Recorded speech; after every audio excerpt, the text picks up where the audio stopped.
છેલ્લા 1 વર્ષનો મારો આરટીઓનો અનુભવ છે કે મારા ટ્વિન્સ છોકરા છે, લાયસન્સ બંનેના લેવાના હતા, મારે 4 વ્હીલનું રિન્યુઅલ હતું. દરેક વખતે 2 થી 3 ધક્કા ટેકનિકલ બંધમાં ખાવા જ પડ્યા છે. એક કે ના ટેકનિકલ બંધ છે બરાબર, પણ ટેકનિકલ બંધનું તમારી પાસે સોલ્યુશન નથી અને અહીંયા તમારે દંડ ઉઘરાવો છે કે હેલ્મેટ નથી પહેર્યું. અમદાવાદ શહેરની અંદર ટ્રાફિક ડ્રાઈવ ચાલી રહી છે. હેલ્મેટ ન પહેરનારને પકડીને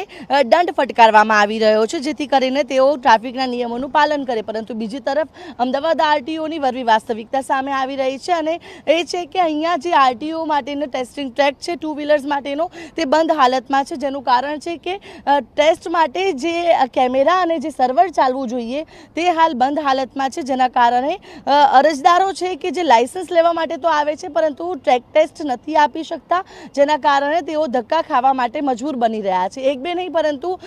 ઘણા બધા લોકો છે વહેલી સવારથી જ અહીંયા આવી જાય છે, લાઈનોમાં લાગે છે, પરંતુ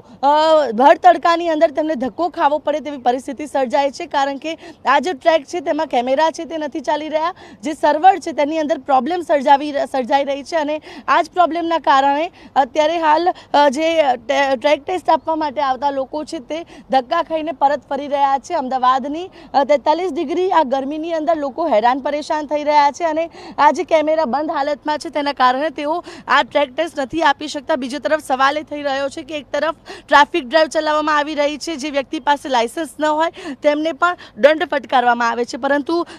લોકો જ્યારે લાયસન્સ લેવા માટે આવે છે તો લાયસન્સની પ્રક્રિયા માટે જે ટ્રેક ટેસ્ટ લેવાવી જોઈએ તે તેઓ નથી આપી શકતા, જેનું કારણ છે કે સર્વરની અંદર સર્જાતી ક્ષતિ અને એક બે નહીં પરંતુ અનેક ધક્કા લોકોને ખાવા પડે છે અને ધક્કા ખાધા બાદ પણ તેમને લાયસન્સ નથી મળતું. ત્યારે